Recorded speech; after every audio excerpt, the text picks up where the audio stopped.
Kumusta? Kumusta? Welcome to the J. Aruga Show, the first conservative podcast in the Philippines. We are protecting the Filipino family from woke ideology. And guys, kung bago kayong tagapanood ng The J. Aruga Show, kung na-discover nyo tong palabas na ito, una, salamat sa panonood. And number two, please press that subscribe button and i-share nyo na rin itong episode nito if you think the fight against wokeism would help more people. Okay, so ano ang topic natin sa araw na ito? May nag-email sa atin sa The Jero Gasho who will not be named. Gusto niya maging anonymous pero concerned citizen lang siya. Taga QC siya, Quezon City. And ang Quezon City, as you all know, ito kumbaga ang ating California. Alam niyo ba yung California, ito yung isa sa pinaka-liberal state, if not the most liberal state sa buong US. And it's because nandun din ang Hollywood. Nandun yung mga liberal na celebrities. At hindi na iba ang Quezon City kasi ito yung parang Hollywood natin kung saan nandito ang mga big media companies like ABS-CBN, GMA7, nandito yung mga big media productions. And they're of course, mga artista, they support the Pride movement. Kaya nasa Quezon City, alam mo na, ito ang pinaka-Hollywood natin, liberal, very liberal, ang Quezon City. Dito nga nangyari yung Gretchen Diaz incident, kung naalala nyo, and pumanig ang Quezon City sa kay Gretchen Diaz. So ano tong pinagsasabi ko? Bakit ang haba ng introduction? Okay, so may concerned citizen na nag-own ng business and medyo disappointed siya dahil may natanggap siyang memo. Basahin natin ang memo na natanggap niya and ito ay tungkol sa Pride March na gagampanan, Pride PH Festival na gagawin sa Quezon City. And ito daw yung tinaguri ang biggest Pride event in Southeast Asia.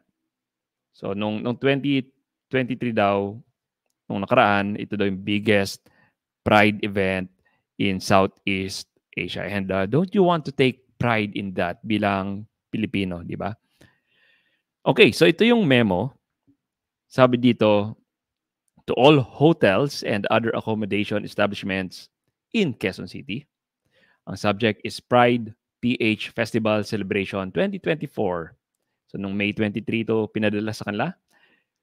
In celebration of the upcoming Pride PH Festival 2024, Pride PH in coordination with the Quezon City government, mukhang taxpayer-funded itong gagawin lang event, will hold its annual Pride March at the Quezon City Memorial Circle on the 22nd of June 2024. Kung ang release nitong episode na ito ay this Friday, June 21. So, kinabukasan ang Pride March na gagawin nila. Dubbed as the biggest Pride event in Southeast Asia in 2023, Pride March is a gathering of individuals, civic and non-government organizations with the goal of furthering equality and freedom across all genders. As part of Quezon City's economic and tourism sector, we would like to invite you to join and support this year's Pride March by answering the Google form using this link. And hindi natin i-click ang Google form na yan. Anong problematic ngayon dito sa memo na ito? Bukod sa taxpayer-funded ang gagawing Pride March. Well, sabi ko nga, ang Quezon City ang isa sa pinaka-liberal na cities in the Philippines. So baka mamaya, madami sa mga populasyon ng Quezon City ay gusto ang Pride March na to. Well, kung babasahin nyo kung ano yung nagpadala, kung anong sanghay ng gobyerno ang nagpadala nitong memo na ito, So, Republika ng Pilipinas, Quezon City Business Permits and Licensing Department ang nagpadala ng memo na ito. At kung ikaw ay may-ari ng business, baka mamaya ang isipin mo, hindi man mandated ito, pero baka isipin mo na magkaroon ka ng problema kung sakaling hingi ka ng permit in the future kapag hindi ka sumunod dito sa event na ito. Imagine mo, ang LTO nag-send ng ganitong klaseng email sa lahat ng drivers. 'Di ba? Parang medyo anong iisipin mo? Specifically, taxpayer funded pa naman itong sanghay na 'to ng gobyerno. Ewan ko, maybe I'm overreacting. Kayo na ang bahalang humusga. But tayo, we're calling out the Catholic schools dahil ang Catholic schools ay nasa teritoryo natin ito bilang Catholics. And hindi naman nila dapat isinasagawa ang mga pride marches. Pero ito naman, this is a government-sponsored event. Taxpayer funded. So, anong magagawa natin dito bilang Pilipino? And ang sad thing here is, of course, may preconditioning involved. Dahil hindi naman dapat nagsaside na ang any government office sa usaping SOGI bill. Di ba? Dahil hotly debated pa ito. Dapat wala pang pinapanigan ang pamahalaan dito. Ngunit, sadly, mukhang yun ang nangyari. Pero ano bang pumipigil sa kanila para makipag-alliance sa Pride PH, di ba? So, ito yung malungkot.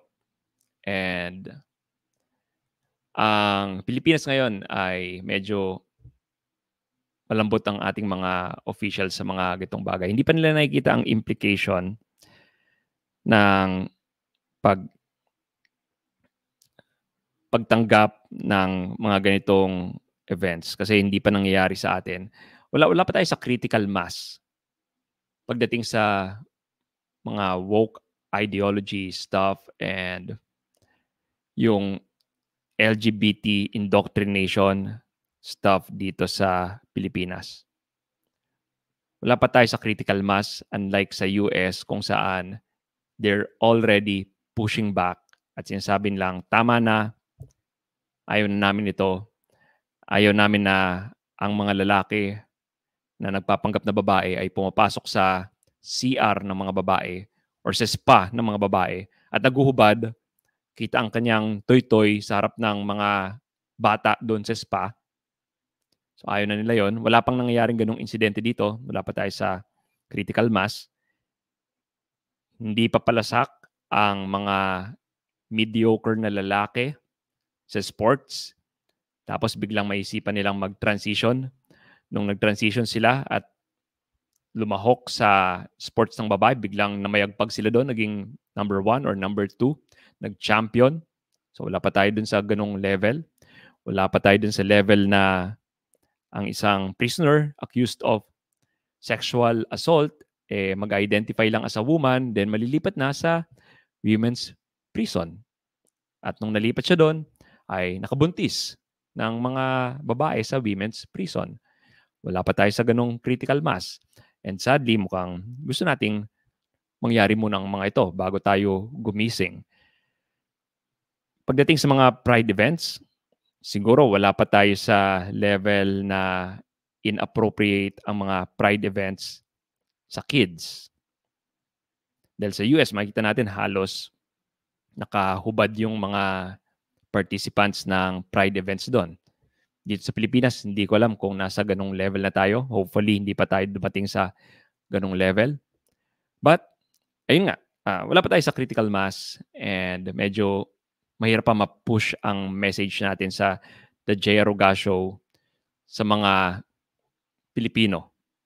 But, of course, hindi tayo titigil dahil kailangan maipakita natin sa ating kababayan kung anong naidulot ng pag-accommodate sa ideology na ito sa ibang bayan, sa ibang bansa. And gaya na sinabi ko, if their Pride March is just about not being bullied. Kasi sabi dito, kung babasahin natin ang memo, ang goal daw is for furthering equality and freedom across all genders. So ito daw ang goal. And ngayon, ang tanong ko, kailan kaya nila na-feel na hindi sila equal? Because kung totoo yun, I would gladly march with them kung feeling lang hindi sila equal. Na deny ba sila ng chance na matignan sa ospital, for instance? Na deny ba sila na ma-serve sa restaurant? Na yun yung mga tanong ko. And in fact, kapag may nagreklamo na isang person who identify as LGBTQ at biglang naibalita ito sa news, kinabukasan sigurado sorry yung establishment na inireklamo nitong tao na ito. The only time na tingin kong need nila ng equality is dun sa ability na makapasok sa female restroom. Kung sila ay nag-identify as a woman, biological man na nag-identify as a woman. And of course, kawawa naman yung mga babae dyan. Kapag na-approve na ang SOGI bill, yung mga babae na ngayon ang pwedeng makasuhan kung magreklamo sila kapag nakita sila ng biological male sa kanilang restroom. Okay, so ito ang nangyayari sa QC. And I heard na headliner dito si Vice Ganda. Kaya mga taga QC, well, congrats kung mabit nyo ang record last year of being the largest Pride event in Southeast Asia. No, sorry. I take it back. All right. This has been another episode of the Jay Ruga Show. At the end of the day, it will be night. Goodbye.